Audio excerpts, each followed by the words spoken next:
4월 20일 월요일. 빵 냄새 값을 낸 이유. 빵집 주인이 갓 구운 빵을 꺼내자 옆집 사람이 고소한 냄새를 맡으며 서 있었습니다. 빵집 주인은 말했습니다. 그동안 우리 집 앞에서 매일 빵 냄새를 맡았으니 그 값 100만 원을 내시오. 결국 재판까지 갔습니다. 재판장은 이웃에게 즉시 100만 원을 배상하라고 명했습니다. 이웃은 황당해하며 돈을 내밀었고 빵집 주인은 한바구음을 지으며 돈을 끌어안았습니다. 그때 재판장이 최후 선고를 내렸습니다. 이웃은 냄새만 맡았을 뿐 빵을 가져간 것이 아니요. 마찬가지로 빵집 주인도 돈을 만지며 기쁨을 누렸으니 이제 돌려주시오. 재판장의 판결이 떨어지는 순간 빵집 주인의 얼굴에서 웃음이 사라졌습니다. 지켜보던 이들이 우레같은 박수를 쳤습니다.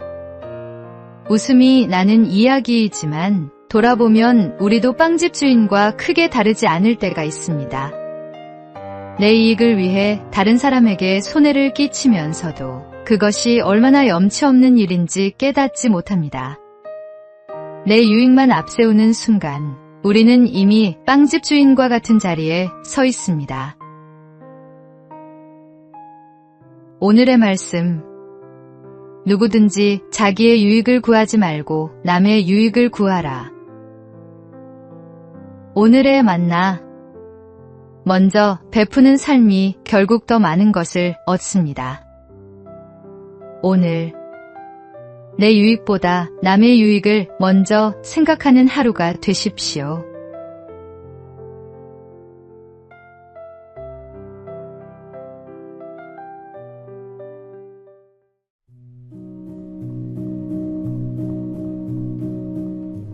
(4월 21일) 화요일.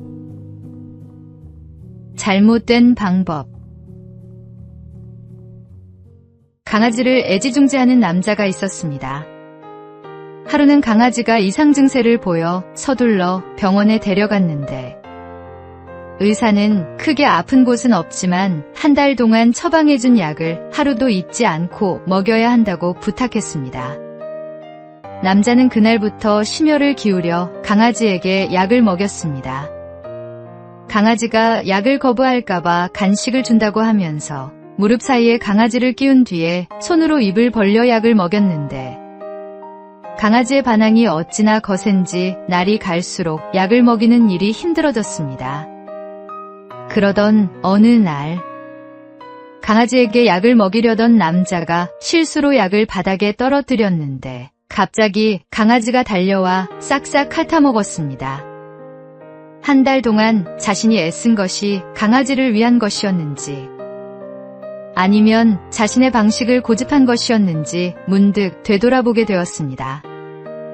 강아지가 싫어했던 것은 약이 아니라 약을 먹이는 남자의 방법이었던 것입니다. 잘못된 생각은 잘못된 방법을 부릅니다. 부정적인 마음은 행동으로 나타나기 때문입니다.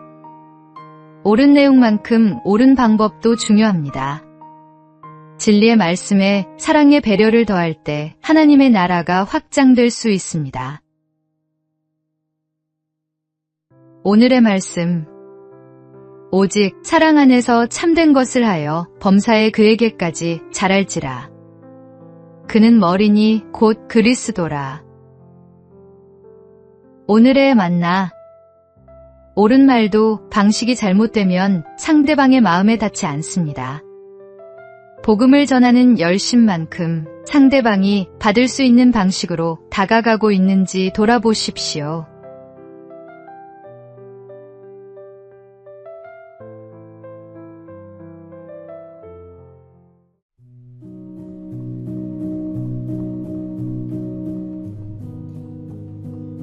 (4월 22일) 수요일. 조건보다 사람. 한 법원에서 흥미로운 판결이 있었습니다. 학력과 직업을 사실과 다르게 말해 약혼에 이르게 한 남성에게 약혼녀가 준비한 혼수 비용을 배상하라는 결정이 내려진 것입니다. 진실이 드러나는 순간 두 사람의 관계는 더 이상 유지될 수 없었습니다. 이 사건은 단순한 법적 분쟁을 넘어 오늘날 결혼이 무엇을 기준으로 선택되고 있는지를 돌아보게 합니다. 사랑과 신뢰로 맺어져야 할 관계가 학력과 직업, 외적 조건의 조합처럼 여겨지고 있지는 않습니까? 조건이 앞서게 되면 사람은 존중의 대상이 아니라 평가의 항목이 됩니다. 조건은 언제든 바뀔 수 있습니다. 직업을 잃을 수도 있고 건강이 흔들릴 수도 있습니다. 변하지 않는 사람의 됨됨이가 결국 관계를 지탱하는 힘입니다. 외적 조건으로 시작된 관계는 작은 균열에도 쉽게 흔들립니다. 그러나 신뢰 위에 세워진 관계는 부족함 속에서도 함께 자라갑니다. 결혼은 완성된 사람을 고르는 일이 아니라 함께 성숙해갈 사람을 선택하는 약속입니다. 무엇을 갖추었는가 보다 어떤 사람으로 살아가고 있는가를 먼저 물어야 합니다. 오늘의 말씀. 사랑은 오래 참고 사랑은 온유하며 시기하지 아니하며 사랑은 자랑하지 아니하며 교만하지 아니하며 오늘의 만나. 사람을 볼 때 조건이 아닌 그 사람의 됨됨이를 먼저 바라보는 눈을 키우십시오. 그것이 오래가는 관계의 출발점입니다.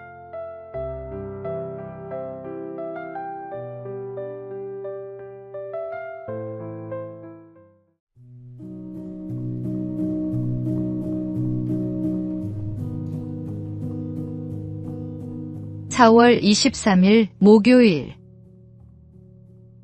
고통을 지나는 법. 미국의 한 지역 방송에서 논란이 된 프로그램이 있었습니다. 말기 환자와 극심한 고통을 겪는 사람들을 인터뷰하며 고통을 끝내는 선택에 대해 다루는 내용이었습니다.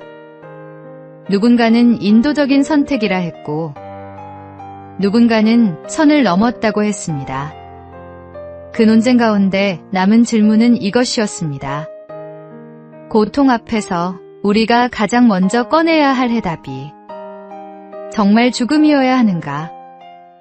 만약 겪는 아픔마다 더는 견딜 필요 없다는 처방이 내려진다면 삶은 얼마나 쉽게 포기되는 것이 될까요? 고통이 깊을수록 빠져나가고 싶은 마음도 커집니다. 그러나 그 자리를 버티며 지나온 사람들은 말합니다. 가장 어두웠던 그 시간이 결국 자신을 가장 단단하게 만들었다고. 고통은 분명 괴롭습니다. 그러나 성경은 고통 너머의 의미가 있다고 말합니다. 우리를 무너뜨리기 위해서가 아니라 붙들고 견디게 하기 위해 허락된 시간이라는 것입니다. 오늘의 기도는 이것이면 충분합니다. 고통을 즉시 없애달라는 기도보다 그 고통을 지나가게 할 인내와 생명을 사랑하는 마음을 달라고 구하는 것입니다. 생명은 버릴 수 있는 선택지가 아니라 끝까지 지켜야 할 선물입니다. 오늘의 말씀. 우리가 사방으로 우겨쌈을 당하여도 쌓이지 아니하며 답답한 일을 당하여도 낙심하지 아니하며 오늘의 만나. 지금 힘들고 아프더라도 포기하지 마십시오. 고통을 이겨내는 힘을 달라고 오늘 하나님께 기도하십시오.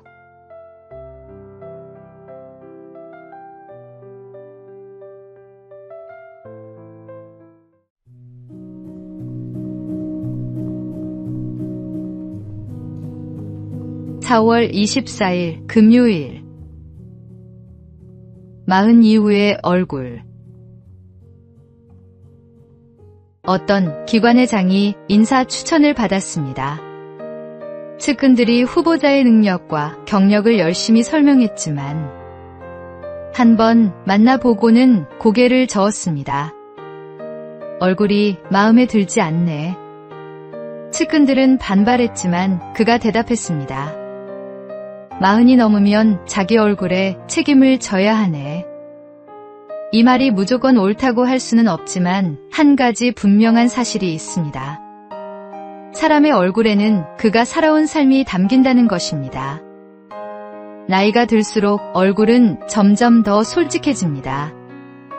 억지로 꾸미거나 감출 수 없는 것들이 서서히 표면으로 드러나기 때문입니다. 오랜 세월 감사하며 살아온 사람의 얼굴에는 자연스러운 온기가 있고 불평과 원망 속에 지낸 사람의 표정에는 그 흔적이 남습니다. 값비싼 화장품으로 피부를 가꿀 수 있어도 마음에서 우러나는 빛까지 만들어낼 수는 없습니다. 성경은 거치장이 아닌 마음에 숨은 사람을 가꾸라고 말씀합니다. 온유함과 감사, 사랑이 담긴 신령이야말로 세월이 지나도 빛바래지 않는 참된 아름다움입니다. 지금 거울 앞에 선 내 얼굴은 그동안 품어온 마음의 결과입니다. 오늘의 말씀. 오직 마음에 숨은 사람을 온유하고 안정한 심령이 썩지 아니할 것으로 하라. 이는 하나님 앞에 값진 것이니라. 오늘의 만나. 오늘부터 외모보다 마음을 먼저 가꾸십시오. 하나님이 기뻐하시는 아름다움은 안에서부터 빛나는 것입니다.